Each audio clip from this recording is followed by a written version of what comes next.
The Tower of the Elephant by Robert E. Howard. Chapter 1.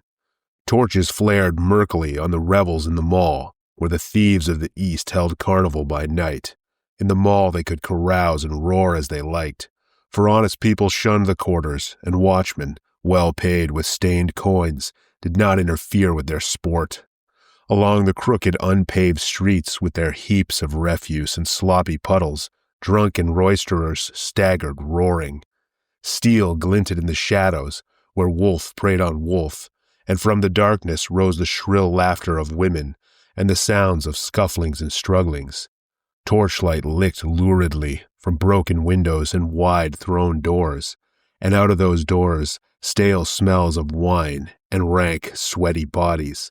Clamor of drinking jacks and fists hammered on rough tables. Snatches of obscene songs rushed like a blow in the face.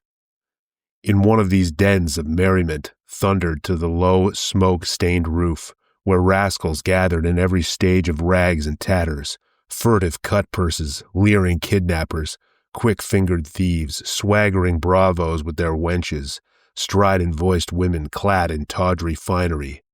Native rogues were the dominant element, dark-skinned, dark-eyed Zamorians, with daggers at their girdles and guile in their hearts. But there were wolves of half a dozen outland nations there as well. There was a giant Hyperborean renegade, taciturn, dangerous, with a broadsword strapped to his great, gaunt frame, for men wore steel openly in the mall. There was a Shemitish counterfeiter, with his hook nose and curled blue-black beard. There was a bold-eyed Brythunian wench sitting on the knee of a tawny-haired Gunderman, a wandering mercenary soldier, a deserter from some defeated army, and the fat, gross rogue, whose body jests were causing all the shouts of mirth, was a professional kidnapper, come up from distant Koth to teach women-stealing to Zamorians, who were born with more knowledge of the art than he could ever attain. This man halted in his description of an intended victim's charms and thrust his muzzle into a huge tankard of frothing ale. Then, blowing the foam from his fat lips, he said, "By Bel, God of all thieves, I'll show them how to steal wenches. I'll have her over the Zamorian border before dawn, and there'll be a caravan waiting to receive her. 300 pieces of silver, a Count of Ophir, promised me for a sleek young Brythunian of the better class. It took me weeks, wandering among the border cities as a beggar, to find one I knew would suit. And is she pretty baggage?" He blew a slobbery kiss in the air. "I know lords in Shem who would trade the secret of the Elephant Tower for her," he said, returning to his ale. A touch of his tunic sleeve made him turn his head, scowling at the interruption. He saw a tall, strongly made youth standing beside him. This person was as much out of place in that den as a gray wolf among mangy rats of the gutters. His cheap tunic could not conceal the hard, rangy lines of his powerful frame. The broad, heavy shoulders, the massive chest, lean waist and heavy arms. His skin was brown from outland suns, his eyes blue and smoldering. A shock of tousled black hair crowned his broad forehead. From his girdle hung a sword in a worn leather scabbard. The Kothian involuntarily drew back, for the man was not one of any civilized race he knew. "You spoke of the Elephant Tower," the stranger, speaking Zamorian with an alien accent. "I've heard much of this tower. What is its secret?" The fellow's attitude did not seem threatening. The Kothian's courage was bolstered up by the ale, and the evident approval of his audience. He swelled with self-importance. "The secret of the Elephant Tower," he exclaimed. "Why, any fool knows that Yara, the priest, dwells there, with the great jewel men call the elephant's heart. That is the secret of his magic." The barbarian digested this for a space. "I have seen this tower," he said. "It is set in a great garden above the level of the city, surrounded by high walls. I have seen no guards. The walls would be easy to climb. Why has not somebody stolen the secret gem?" The Kothian stared, wide-mouthed, at the other's simplicity, then burst into a roar of derisive mirth, in which the others joined. "Hearken to this heathen," he bellowed. "He should steal the jewel of Yara? Hearken, fellow. he said, turning portentously to the other. "I suppose you're some sort of northern barbarian." "I am a Cimmerian," the outlander answered, in no friendly tone. The reply and the manner of it meant little to the Kothian, a kingdom that lay far to the south, on the borders of Shem. He knew only vaguely of the northern races. "Then give ear and learn wisdom, fellow," said he, pointing his drinking jack at the discomfited youth. "Know that in Zamora, and more especially in this city, there are more bold thieves than anywhere else in the world, even Koth. If mortal man could have stolen a gem, be sure it would have been filched long ago. You speak of climbing the walls, but once you have climbed, you would quickly wish yourself back again. There are no guards in the gardens at night for a very good reason. That is, no human guards. But in the watch chamber, in the lower part of the tower, are armed men, and even if you passed those who roam the gardens by night, you must still pass through the soldiers, for the gem is kept somewhere in the tower above." "But if a man could pass through the gardens," argued the Cimmerian, "why would he not come to the gem through the upper part of the tower and thus avoid the soldiers?" Again, the Kothian gaped at him. "Listen to him," he shouted jeeringly. "The barbarian is an eagle who would fly to the jeweled rim of the tower, which is only 150 feet above the earth, with rounded sides, slicker than polished glass." The Cimmerian glared about, embarrassed at the roar of mocking laughter that greeted this remark. He saw no particular humor in it, and was too new to civilization to understand its discourtesies. Civilized men are more discourteous than savages, because they know they can be impolite without having their skulls split, as a general thing. He was bewildered and chagrined, and doubtless would have slunk away abashed, but the Kothian chose to goad him further. "Come, come," he shouted. "Tell these poor fellows who have only been thieves since before you were spawned. Tell them how you would steal the gem." "There is always a way, if the desire be coupled with courage," answered the Cimmerian, shortly, nettled. The Kothian chose to take this as a personal slur. His face grew purple with anger. "What?" he roared. "You dare tell us our business, and intimate that we are the cowards? Get along, get out of my sight," and he pushed the Cimmerian violently. "Will you mock me and then lay hands on me?" grated the barbarian, his quick rage leaping up, and he returned the push with an open-handed blow that knocked his tormentor back against the rude-hewn table. Ale splashed over the jack's lip, and the Kothian roared in fury, dragging at his sword. "Heathen dog," he bellowed, "I'll have your heart for that." Steel flashed, and the throng surged wildly back out of the way. In their flight they knocked over the single candle, and the den was plunged in darkness, broken by the crash of upset benches, drum of flying feet, shouts, oaths of people tumbling over one another, and a single strident yell of agony that cut the din like a knife. When a candle was relighted, most of the guests had gone out by the doors and broken windows, and the rest huddled behind stacks of wine kegs and under tables. The barbarian was gone. The center of the room was deserted, except for the gashed body of the Kothian. The Cimmerian, with the unerring instinct of a barbarian, had killed his man in the darkness and confusion. Chapter 2. The lurid lights and drunken revelry fell away behind the Cimmerian. He had discarded his torn tunic and walked through the night naked except for a loincloth and his high-strapped sandals. He moved with the supple ease of a great tiger, his steely muscles rippling under his brown skin. He had entered the part of the city reserved for the temples.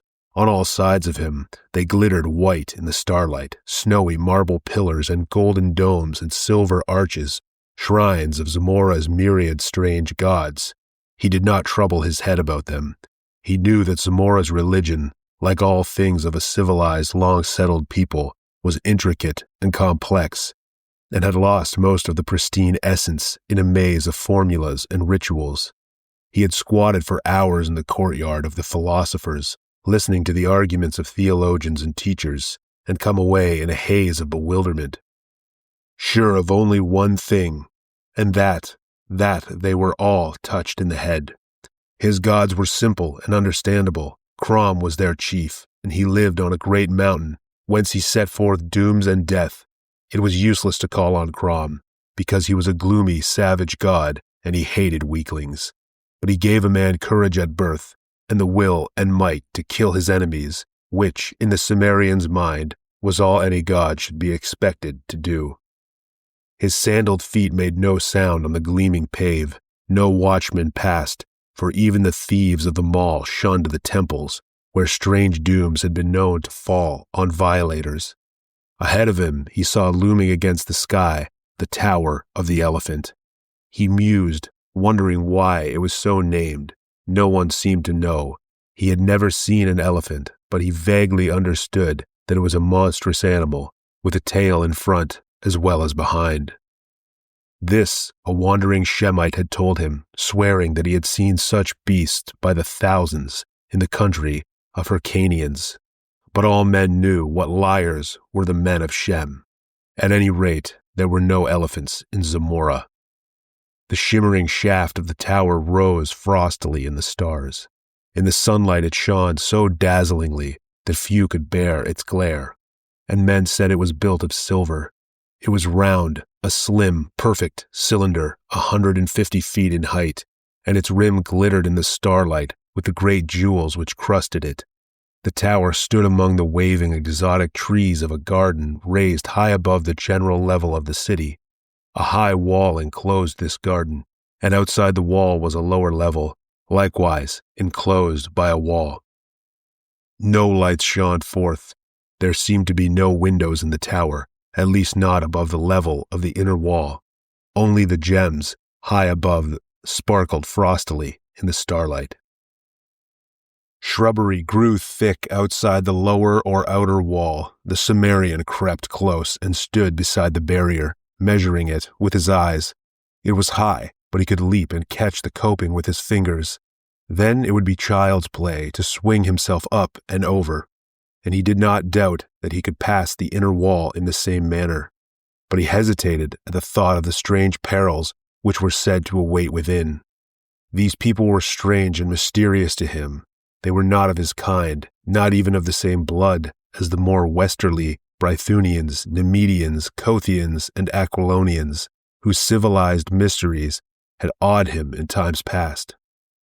The people of Zamora were very ancient, and from what he had seen of them, very evil. He thought of Yara, the high priest, who worked strange dooms from this jeweled tower, and the Cimmerian's hair prickled as he remembered a tale told by a drunken page of the court how Yara had laughed in the face of a hostile prince and held up a glowing, evil gem before him, and how rays shot blindingly from that unholy jewel to envelop the prince, who screamed and fell down and shrank to a withered, blackened lump that changed to a black spider which scampered wildly about the chamber until Yara set his heel upon it. Yara came not often from his tower of magic, and always to work evil on some man or some nation. The king of Zamora feared him more than he feared death, and kept himself drunk all the time because that fear was more than he could endure sober.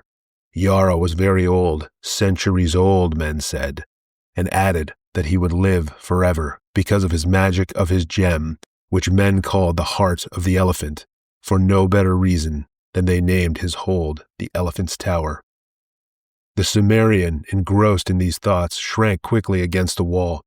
Within the garden someone was passing, who walked with a measured stride. The listener heard the clink of steel. So after all, a guard did pace those gardens. The Cimmerian waited, expected to hear him pass again on the next round, but silence rested over the mysterious gardens. At last, curiosity overcame him.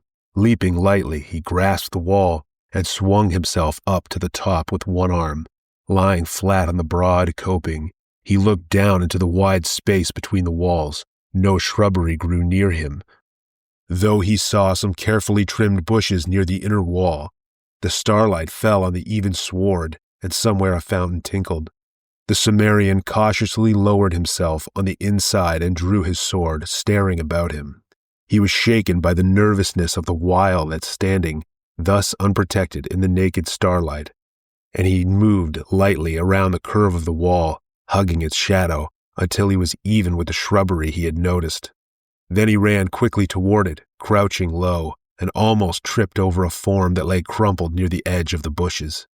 A quick look to the right and left showed him no enemy in sight, at least, and he bent close to investigate. His keen eyes, even in the dim starlight, showed him a strongly built man in the silvered armor and crested helmet of a Cimmerian royal guard.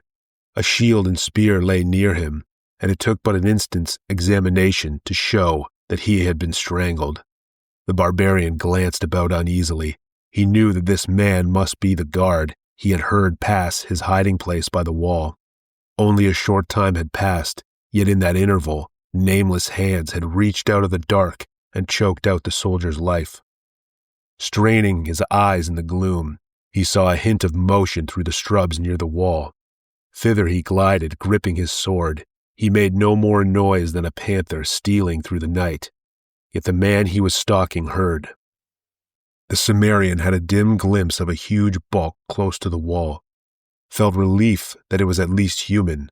Then the fellow wheeled quickly with a gasp that sounded like panic, made the first motion of forward plunge, hands clutching, then recoiled as the Cimmerian's blade caught the starlight. For a tense instant, neither spoke, standing ready for anything. "You are no soldier," hissed the stranger at last. "You are a thief, like myself." "And who are you?" asked the Cimmerian in a suspicious whisper. "Taurus of Nemedia." The Cimmerian lowered his sword. "I've heard of you. Men call you the Prince of Thieves." A low laugh answered him.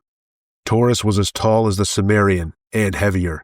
He was big-bellied and fat, but his every movement betokened a subtle dynamic magnetism, which was reflected in the keen eyes that glinted vitally, even in the starlight. He was barefooted and carried a coil of what looked like a thin, strong rope, knotted at regular intervals. "Who are you?" he whispered. "Conan, a Cimmerian," answered the other. "I came seeking a way to steal Yara's jewel, that men call the elephant's heart." Conan sensed the man's great belly shaking in laughter, but it was not derisive. "My Bel, god of thieves," hissed Taurus. "I had thought only myself had courage to attempt that poaching. These Cimmerians call themselves thieves. Bah! Conan, I like your grit. I never shared an adventure with anyone, but by Bel, we'll attempt this together, if you're willing." "Then you are after the gem too. What else?" "I've had my plans laid on it for months, but you, I think, have acted on a sudden impulse, my friend." "You killed the soldier?" "Of course. I slid over the wall. When he was on the other side of the garden, I hid in the bushes. He heard me, or thought he heard something. When he came blundering over, it was no trick at all to get behind him and suddenly grip his neck and choke out the fool's life. He was like most men, half blind in the dark. A good thief should have eyes like a cat." "You made one mistake," said Conan. Taurus's eyes flashed angrily. I, a mistake? Impossible." "You should have dragged the body into the bushes." Said the novice to the master of the art, "They will not change the guard until past midnight. Should anyone come searching for him now and find his body, they would flee at once to Yara, bellowing the news, and give us time to escape. Were they not to find it, they'd go on beating up the bushes and catch us like rats in a trap." "You are right," agreed Conan. "So, now attend. We waste time in this cursed discussion. There are no guards in the inner garden. Human guards, I mean, though there are sentinels even more deadly. It was their presence which baffled me for so long, but I finally discovered a way to circumvent them." "What of the soldiers in the lower part of the tower?" "Old Yara dwells in the chambers above. By that route we will come and go, I hope. Never mind asking me how. I have arranged a way. We'll steal down through the top of the tower and strangle old Yara before he can cast any of his accursed spells on us. At least we'll try. It's the chance of being turned into a spider or a toad against the wealth and power of the world. All good thieves must know how to take risks." "I'll go as far as any man," said Conan, slipping off his sandals. "Then follow me." And turning, Taurus leapt up, caught the wall, and drew himself up. The man's suppleness was amazing, considering his bulk. He seemed almost to glide up over the edge of the coping.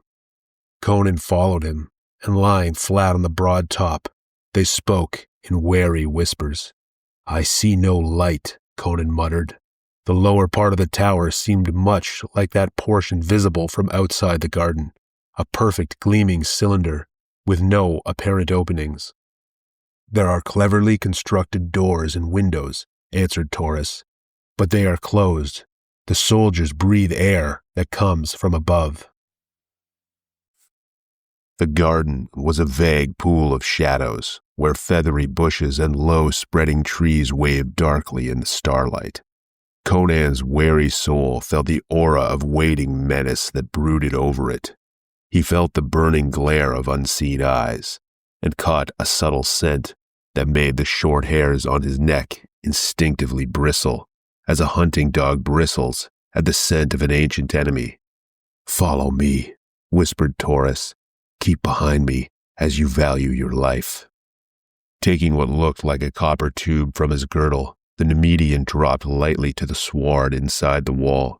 Conan was close behind him, sword ready, but Taurus pushed him back close to the wall and showed no indication to advance himself.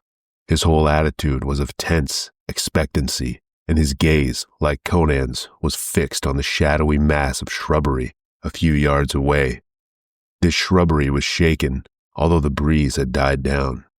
Then two great eyes blazed from the waving shadows, and behind them other sparks of fire glinted in the darkness. "Lions," muttered Conan.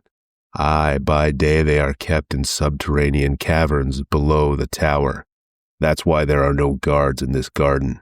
Conan counted the eyes rapidly. 5 in sight, maybe more, back in the bushes. "They'll charge in a moment." "Be silent," hissed Taurus, and he moved out from the wall, cautiously, as if treading on razors, lifting the slender tube. Low rumblings rose from the shadows, and the blazing eyes moved forward. Conan could sense the great slavering jaws, the tufted tails lashing tawny sides. Air grew tense. The Cimmerian gripped his sword, expecting the charge and the irresistible hurtling of great bodies. Then Taurus brought the mouth of the tube to his lips and blew powerfully. A long jet of yellowish powder shot from the other end of the tube and billowed out instantly in a thick green-yellow cloud that settled over the shrubbery, blotting out the glaring eyes. Taurus ran back hastily to the wall. Conan glared without understanding. The thick cloud hid the shrubbery, and from it no sound came. "What is that mist?" the Cimmerian asked uneasily. "Death," hissed the Nemedian.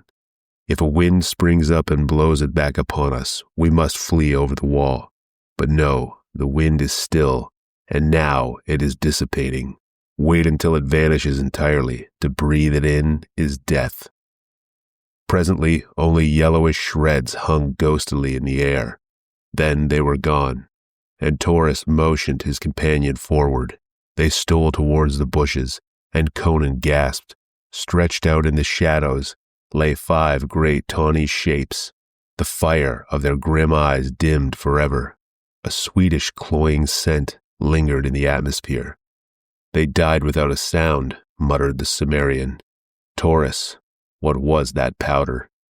"It was made from the black lotus, whose blossoms waved in the lost jungles of Kitai, where only the yellow-skulled priests of Yun dwell. Those blossoms strike dead any who smell of them." Conan knelt beside the great forms, assuring himself that they were indeed beyond power of harm. He shook his head. The magic of the exotic lands was mysterious and terrible to the barbarians of the north. "Why can you not slay the soldiers in the tower the same way?" he asked. "Because that was all the powder I possessed. The obtaining of it was a feat which in itself was enough to make me famous among the thieves of the world. I stole it out of a caravan bound for Stygia, and I lifted it in its cloth of gold bag out of the coils of the great serpent which guarded it. without awaking him. But come, in Bel's name, are we to waste the night in discussion?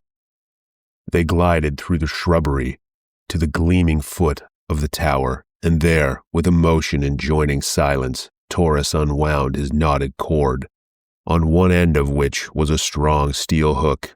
Conan saw his plan and asked no questions as the Nemedian gripped the line a short distance below the hook and began to swing it about his head. Conan laid his ear to the smooth wall and listened, but could hear nothing.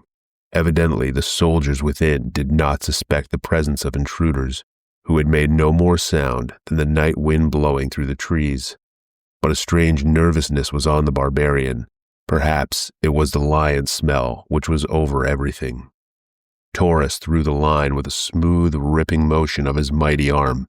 The hook curved upward and inward in a peculiar manner, hard to describe, and vanished over the jeweled rim.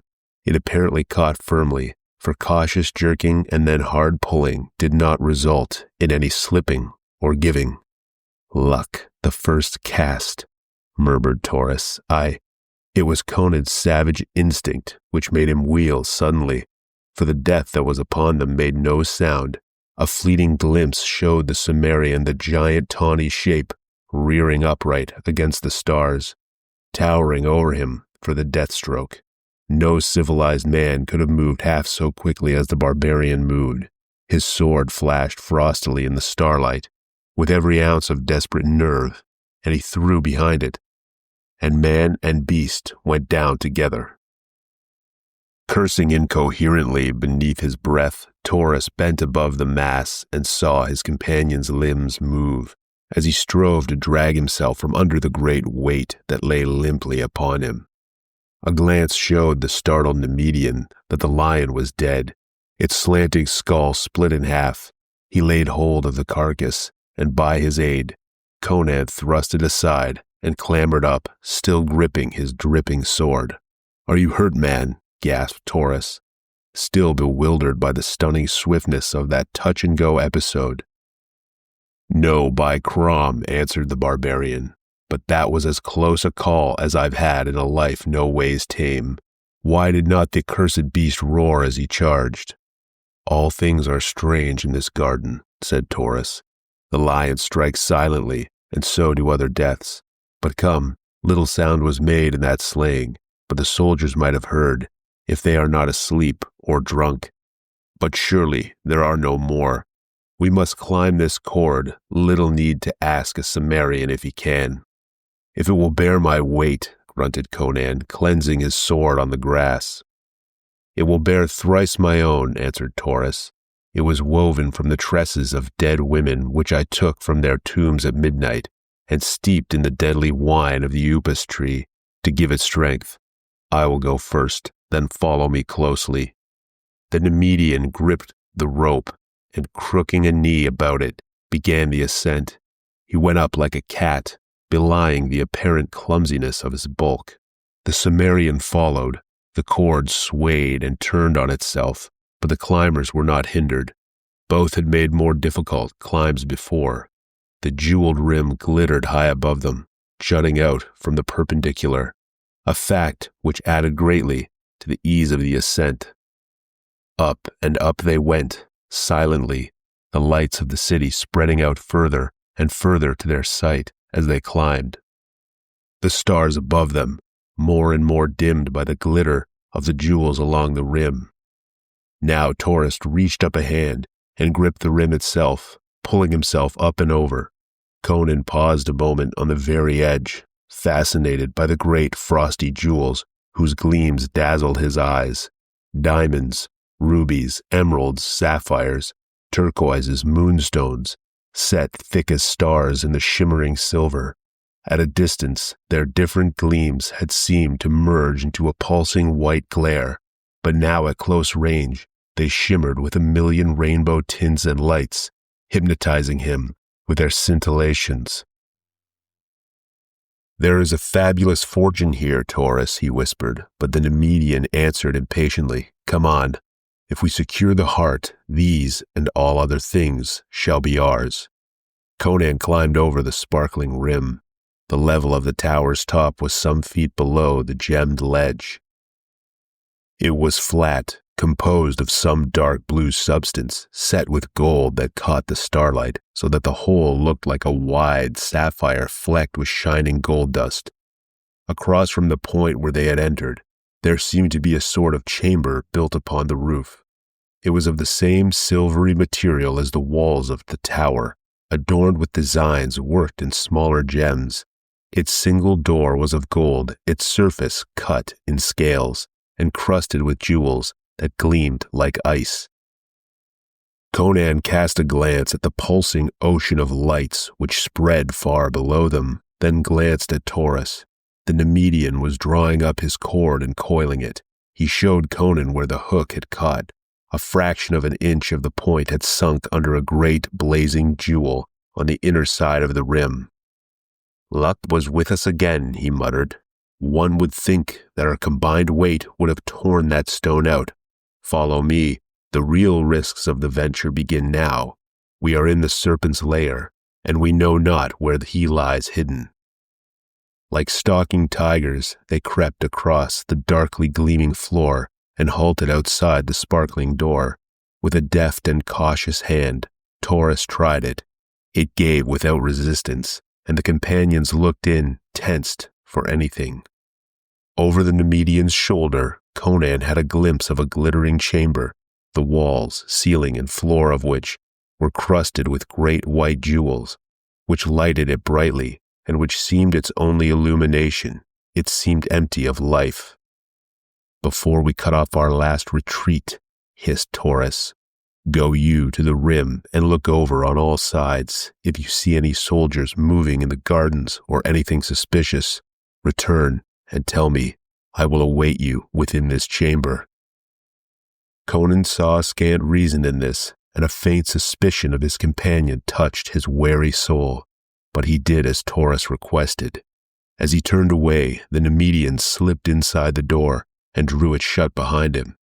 Conan crept about the rim of the tower, returning to his starting point, without having seen any suspicious movement in the vaguely waving sea of leaves below. He turned toward the door. Suddenly, from within the chamber, there sounded a strangled cry. The Cimmerian leapt forward, electrified. The gleaming floor swung open, and Taurus stood framed in the cold blaze behind him. He swayed and his lips parted, but only a dry rattle burst from his throat. Catching at the golden door for support, he lurched out upon the roof, then fell headlong, clutching at his throat. The door swung to behind him. Conan, crouching like a panther at bay, saw nothing in the room behind the stricken Nemedian. In the brief instant the door was partly open, unless it was not a trick of the light which made it seem as if a shadow darted across the gleaming door. Nothing followed Taurus out on the roof, and Conan bent above the man. The Nemedian stared up with dilated, glazing eyes that somehow held a terrible bewilderment. His hands clawed at his throat, his lips slobbered and gurgled. Then, suddenly, he stiffened, and the astounded Cimmerian knew that he was dead. And he felt that Taurus had died without knowing what manner of death had stricken him. Conan glared bewilderedly at the cryptic golden door in that empty room with its glittering, jeweled walls.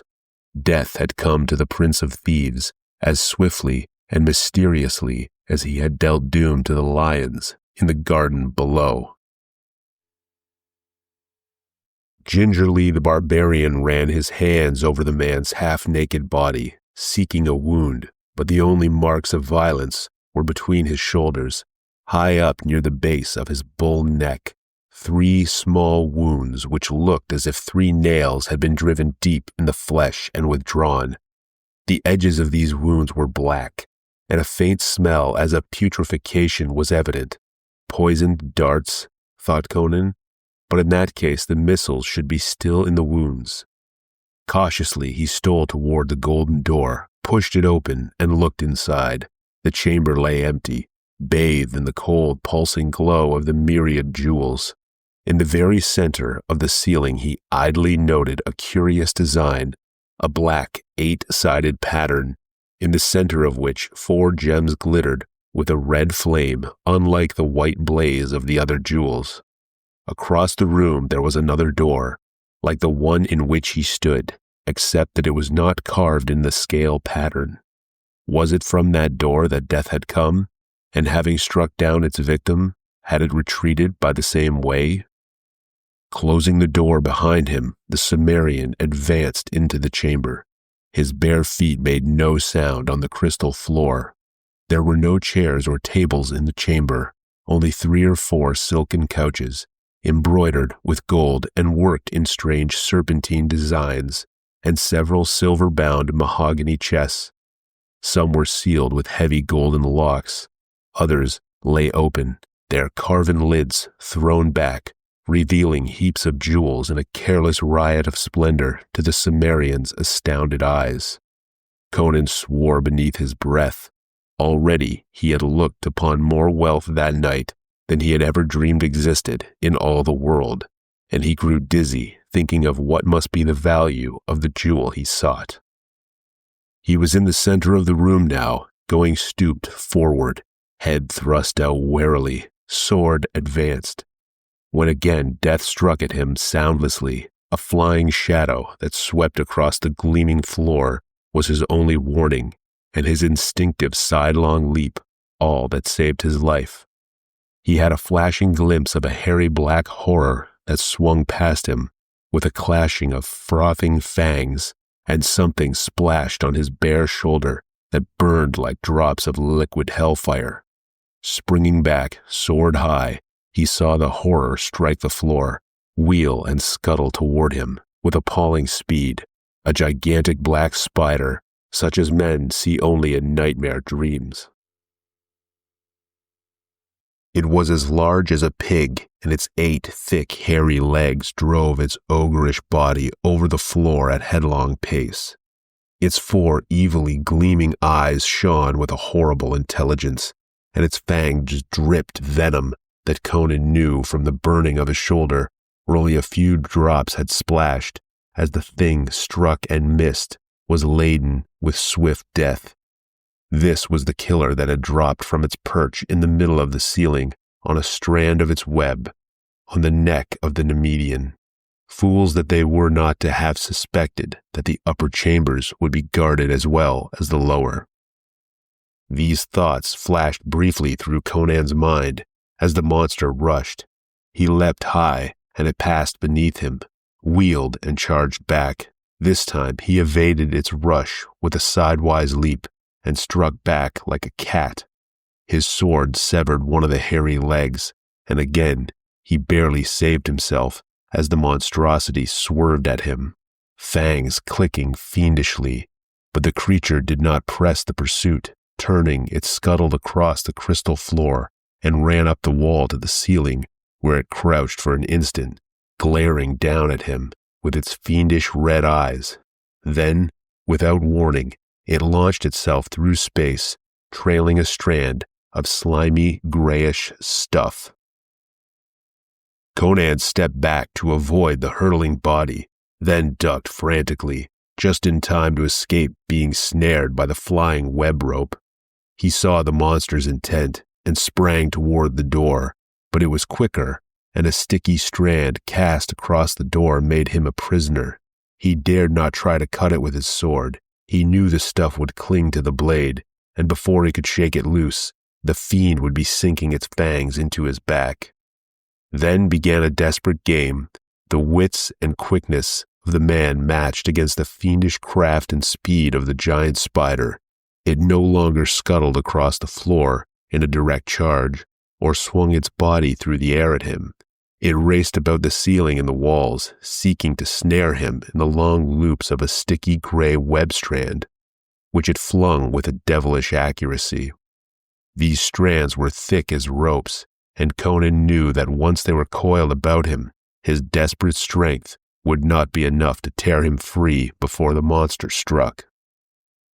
All over the chamber went on that devil's game, in utter silence, except for the quick breathing of the man, the low scuff of his bare feet on the shining floor, the castanet rattle of the monstrosity's fangs, The gray strands lay in coils on the floor. They were looped along the walls.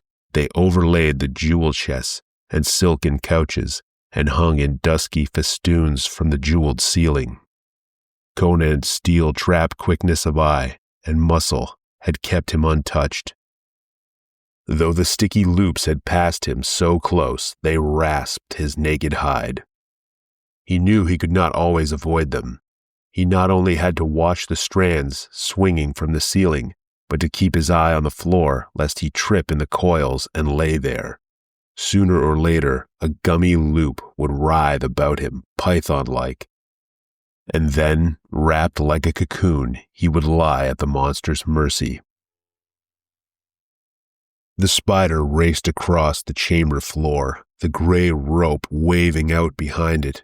Conan leapt high, clearing a couch with a quick wheel. The fiend ran up the wall, and the strand, leaping off the floor like a live thing, whipped about the Cimmerian's ankle. He caught himself on his hands as he fell, jerking frantically at the web which held him like a pliant vice, or the coil of a python. The hairy devil was racing down the wall to complete its capture. Strung to frenzy, Conan caught up a jewel chest and hurled it with all his strength. It was a move the monster was not expecting. Full in the midst of the branching black legs, the massive missile struck, smashing against the wall with a muffled, sickening crunch. Blood and greenish slime spattered, and the shattered mass fell with a burst gem chest to the floor. The crushed black body lay among the flaming riot of jewels that spilled over it. The hairy legs moved aimlessly. The dying eyes glittered redly among the twinkling gems. Conan glared about, but no other horror appeared, and he set himself to working free of the web. The substance clung tenaciously to his ankle and his hands, but at last he was free, and taking up his sword, he picked his way among the gray coils and loops to the inner door. What horrors lay within, he did not know. The Cimmerian's blood was up, and since he had come so far and overcome so much peril, he was determined to go through to the grim finish of the adventure, whatever that might be, and he felt that the jewel he sought was not among the many so carelessly strewn about the gleaming chamber. Stripping off the loops that fouled the inner door, he found that it, like the other, was not locked. He wondered if the soldiers below were still unaware of his presence. Well, he was high above their heads, and if tales were to be believed, they were used to strange noises in the tower above them, sinister sounds and screams of agony and horror. Yara was on his mind, and he was not altogether comfortable as he opened the golden door, but he saw only a flight of silver steps leading down, dimly lighted by what means he could not ascertain. Down these he went silently, gripping his sword. He heard no sound, and came presently to an ivory door set with bloodstones. He listened, but no sound came from within. Only the wisps of smoke drifted lazily from beneath the door, bearing a curious, exotic odor unfamiliar to the Cimmerian. Below him, the silver stair wound down to the vanish in the dimness, and up that shadowy well no sound floated. He had an eerie feeling that he was alone in a tower occupied only by ghosts and phantoms. Chapter 3. Cautiously, he pressed against the ivory door, and it swung silently inward. On the shimmering threshold, Conan stared like a wolf in strange surroundings, ready to fight or flee on the instant. He was looking into a large chamber with a domed golden ceiling. The walls were of green jade, the floor of ivory, partly covered by thick rugs. Smoke and exotic scent of incense floated up from the brazier on a golden tripod, and behind it sat an idol on a sort of marble couch. Conan stared aghast. The image had the body of a man, naked and green in color, but the head was one of nightmare and madness. Too large for the human body, it had no attributes of humanity. Conan stared at the wide, flaring ears, the curling proboscis, on either side of which stood white tusks, tipped with round golden balls. The eyes were closed, as if in sleep. This then was the reason for the name, the Tower of the Elephant, for the head of the thing was much like that of the beast described by the Shemetish wanderer. This was Yara's god. Where then should the gem be but concealed in the idol, since the stone was called the elephant's heart? As Conan came forward, his eyes fixed on the motionless idol, the eyes of the thing opened suddenly. The Cimmerian froze in his tracks. It was no image, it was a living thing, and he was trapped in his chamber. That he did not instantly explode in a burst of murderous frenzy is a fact that measures his horror, which paralyzed him where he stood. A civilized man in his position would have sought doubtful refuge in the conclusion that he was insane. It did not occur to the Cimmerian to doubt his senses. He knew he was face to face with a demon of the elder world, and the realization robbed him of all his faculties except sight. The trunk of the horror was lifted and quested about. The topaz eyes stared unseeingly, and Conan knew the monster was blind. With the thought came a thawing of his frozen nerves, and he began to back silently toward the door. But the creature heard. The sensitive trunk stretched toward him. And Conan's horror froze him again when the being spoke, in a strange, stammering voice that never changed its key or timbre. The Cimmerian knew that those jaws were never built or intended for human speech. "Who is there? Have you come to torture me again, Yara? Will you never be done? O Yagkoshka, is there no end to agony?" Tears rolled from the sightless eyes, and Conan's gaze strayed to the limbs stretched out on the marble couch, and he knew the monster would not rise to attack him. He knew the marks of the rack, and the searing brand of the flame, and tough-souled as he was, he stood aghast at the ruined deformities which his reason told him had once been limbs as comely as his own. And suddenly all fear and repulsion went from him, to be replaced by a great pity. What this monster was, Conan could not know, but the evidence of its sufferings were so terrible and pathetic that a strange, aching sadness came over the Cimmerian. He knew not why. He only felt that he was looking upon a cosmic tragedy, and he shrank with shame as if the guilt of a whole race were laid upon him. "I am not Yara," he said. "I am only a thief. I will not harm you." "Come near that I may touch you," the creature faltered, and Conan came near, unfearingly, his sword hanging forgotten in his hand. The sensitive trunk came out and groped over his face and shoulders as a blind man gropes, and its touch was light as a girl's hand. "You are not of Yara's race of devils," sighed the creature. "The clean, lean fierceness of the wasteland marks you.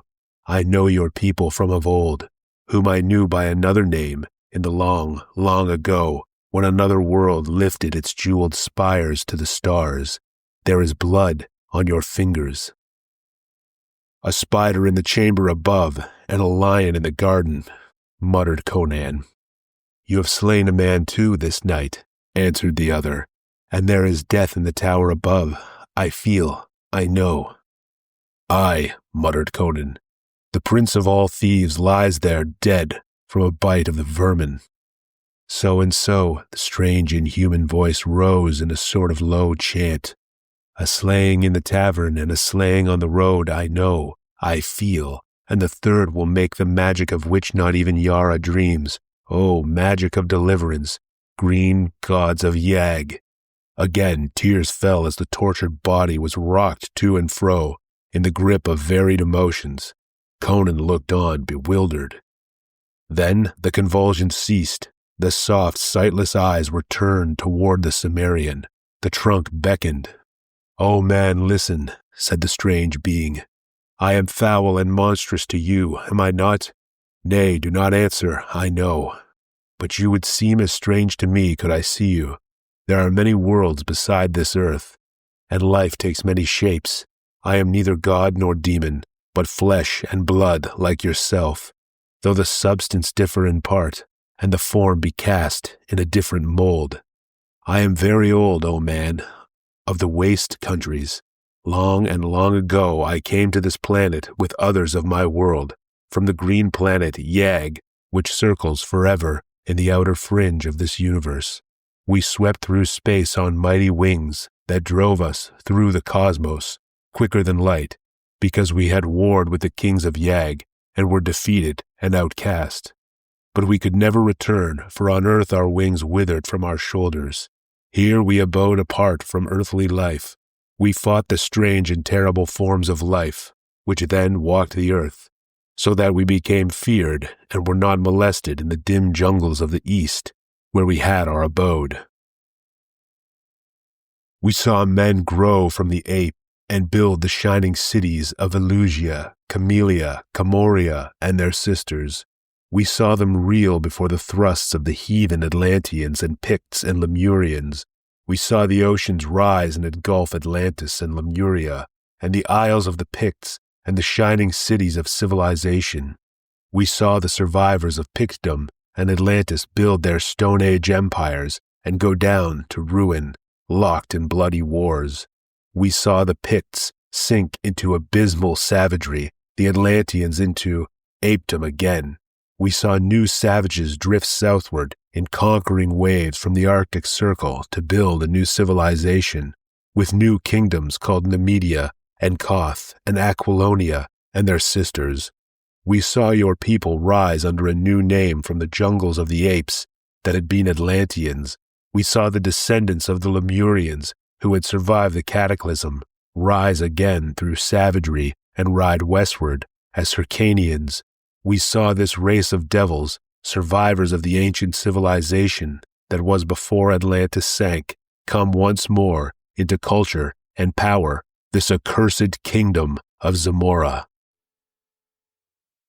All this we saw, neither aiding nor hindering the immutable cosmic law, and one by one we died, for we of Yag are not immortal, though our lives are as the lives of planets and constellations. At last, I alone was left, dreaming of old times among the ruined temples of the jungle, lost Kitai, worshipped as a god by an ancient yellow-skinned race. Then came Yara, versed in dark knowledge handed down through the days of barbarism since before Atlantis sank. First, he sat at my feet and learned wisdom, but he was not satisfied with what I taught him, for it was white magic, and he wished evil lore to enslave kings and glut a fiendish ambition. I would teach him none of the black secrets I had gained, through no wish of mine, through the eons. But his wisdom was deeper than I had guessed. With guile gotten among the dusty tombs of dark Stygia, he trapped me into divulging a secret I had not intended to bear, and turning my own power upon me, he enslaved me. Ah, gods of Yag, my cup has been bitter since that hour. He brought me up from the lost jungles of Kitai, where the gray apes danced to the pipes of the yellow priests, and offerings of fruit and wine heaped my broken altars. No more was I a god to kindly jungle folk. I was slave to a devil in human form.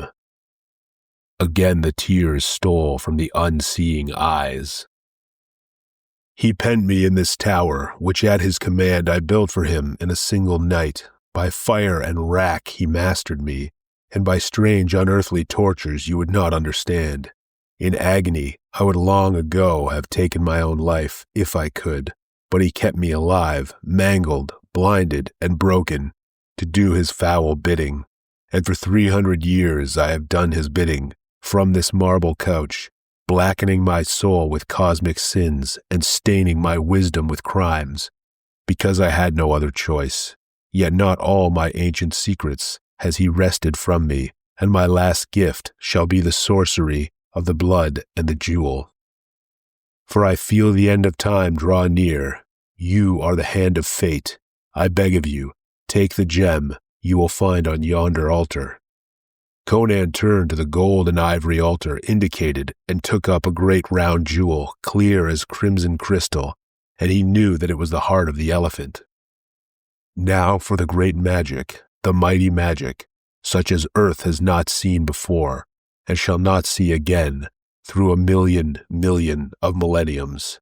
By my lifeblood I conjure it, by blood born on the green beast of Yag, dreaming far poised in the great blue vastness of space. Take your sword, man, and cut out my heart, then squeeze it so that the blood will flow over the red stone. Then go you down these stairs and enter the ebony chamber where Yara sits wrapped in lotus dreams of evil. Speak his name and he will awaken. Then lay this gem before him and say, Yag Koshka gives you a last gift and last enchantment. Then get you from the tower quickly. Fear not. Your way shall be made clear. The life of man is not the life of Yag, nor is human death the death of Yag. Let me be free of this cage of broken, blind flesh, and I will once more be Yoga of Yag, morning crowned and shining with wings to fly, and feet to dance, and eyes to see, and hands to break. Uncertainly Conan approached, and Yag Koshka, or Yoga, as if sensing his uncertainty, indicated where he should strike. Conan set his teeth and drove the sword deep. Blood streamed over the blade and his hand, and the monster started, convulsively, then lay back quite still.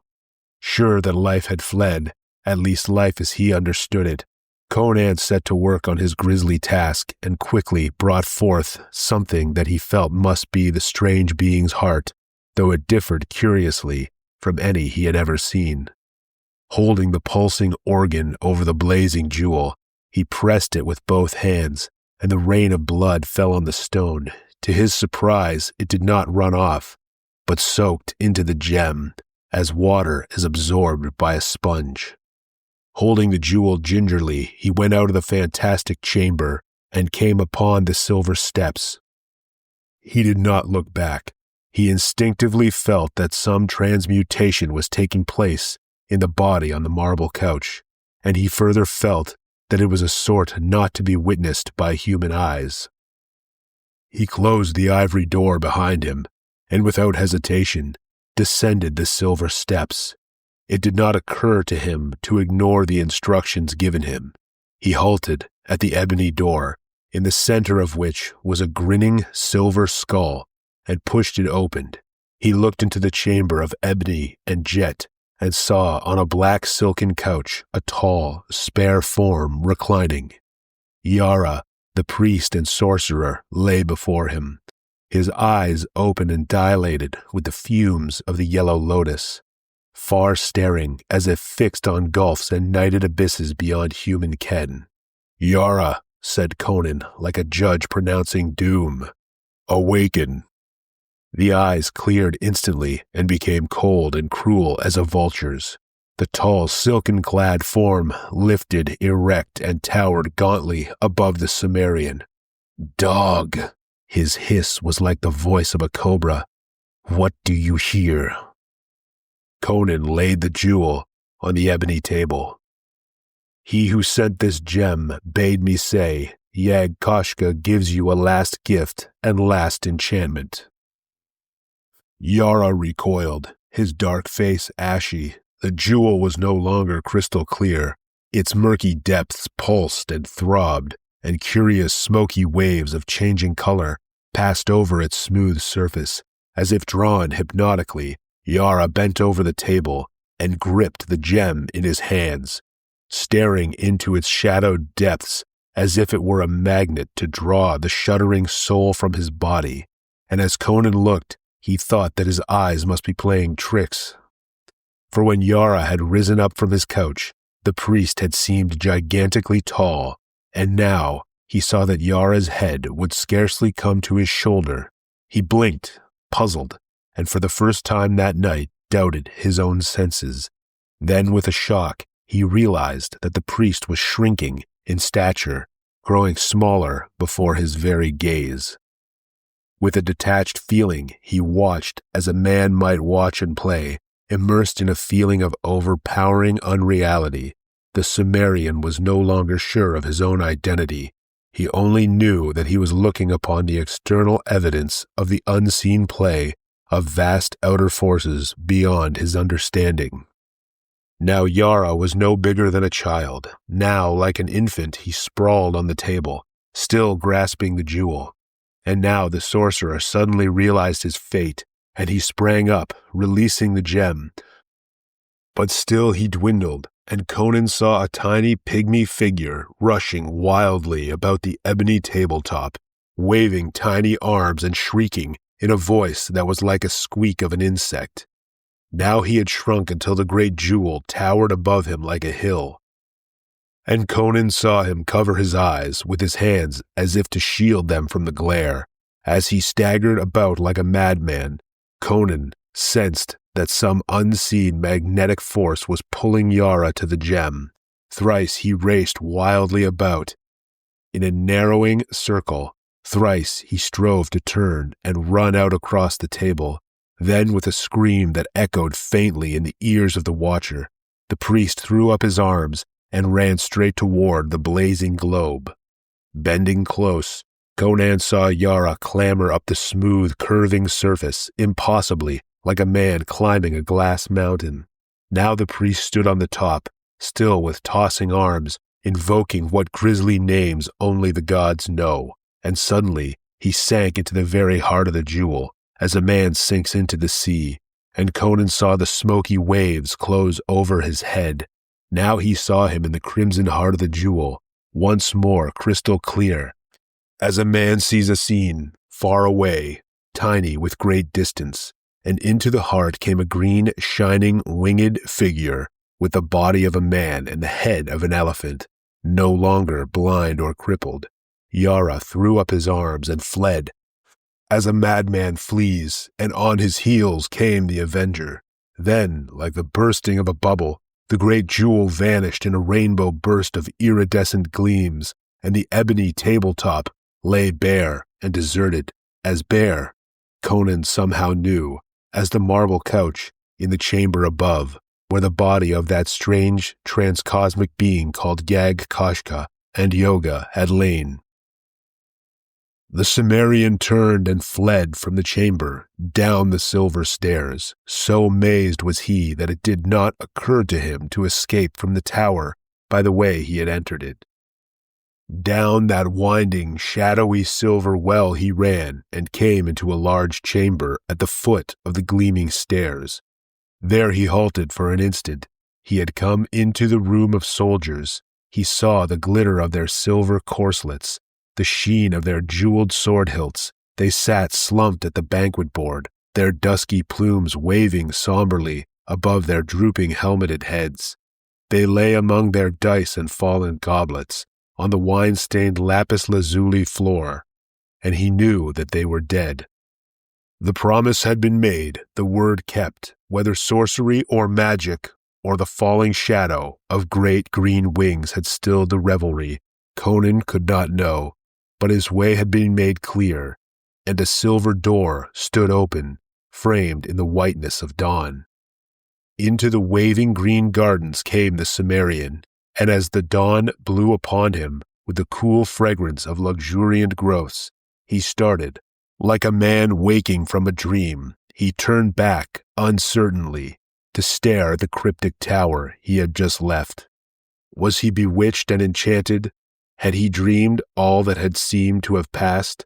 As he looked, he saw the gleaming tower sway against the crimson dawn, its jewel-crusted rim sparkling in the growing light, and crash into shining shards.